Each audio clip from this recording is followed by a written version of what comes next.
शिव जी की सच्ची कहानी। एक बहेलिये की शिव भक्ति। एक गांव में हरिया नाम का एक बहेलिया रहता था। वह गांव में जाल बिछाकर चिड़िया, कबूतर, तोता और अन्य पक्षियों को पकड़ता था, फिर उन्हें पिंजरे में बंद करके रख लेता और गांव के बाजार में बेच देता था। हरिया के घर में उसकी पत्नी शोभा भगवान शिव की भक्त थी। वह दिन रात भगवान शिव की पूजा करती थी। शोभा अपने पति के काम से खुश नहीं थी। एक दिन उसने ने हरिया से कहा, सुनो जी, तुम जिन पक्षियों को पकड़ कर बेचते हो, इससे उन्हें कितनी तकलीफ होती होगी। उसकी बात सुनकर हरिया हंसने लगा और उसने कहा, तुझे कैसे पता इन्हें तकलीफ होती है? इन्हें बाजार में बेचने से मुझे अच्छे पैसे मिलते हैं। ये सुनकर शोभा रोने लगी। उसने कहा, आपको शायद यह नहीं पता कि इन भोले बेजुबान पक्षियों की हाय हमें लग रही है, इसी कारण हमारे कोई संतान नहीं है। मैं दिन रात भगवान शिव की पूजा करती हूँ, लेकिन फिर भी हम संतान के सुख से वंचित हैं। तब हरिया ने कहा, मैं ये सब नहीं मानता, तू भी इस सब के बारे में सोचना छोड़ दे। ये कहकर हरिया पक्षी पकड़ने चल देता है।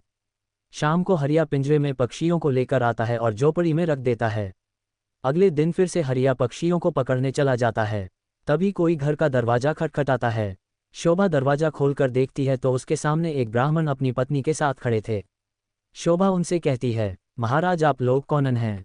तब ब्राह्मण कहता है, बेटी, हम बहुत दूर से कुछ दिन इस गांव के शिव मंदिर में अमर कथा वाचने आए हैं, इसलिए घर घर जाकर उसका निमंत्रण दे रहे हैं। तुम भी कल से अपने परिवार के साथ कथा सुनने आना। ये सुनकर शोभा बहुत खुश हुई। उसने कहा, हे ब्राह्मण देवता, मेरे तो भाग्य खुल गए। ऐसा अवसर तो किस्मत वालों को मिलता है, परंतु आप दोनों की रहने की व्यवस्था कहाँ है? तब ब्राह्मण ने कहा, बेटी, मंदिर के पंडित जी ने हमारा रहने का इंतजाम मंदिर में ही कर दिया है, और इस गांव में जो भी हमें सम्मान और प्यार से भोजन कराएगा, हम भोजन कर लेंगे।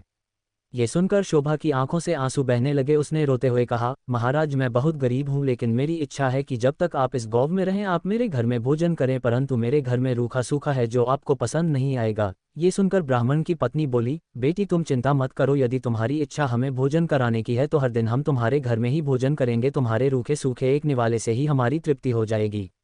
ये सुनकर शोभा बहुत खुश हो गई। उसने कहा, मैं आपके लिए भोजन तैयार करती हूँ।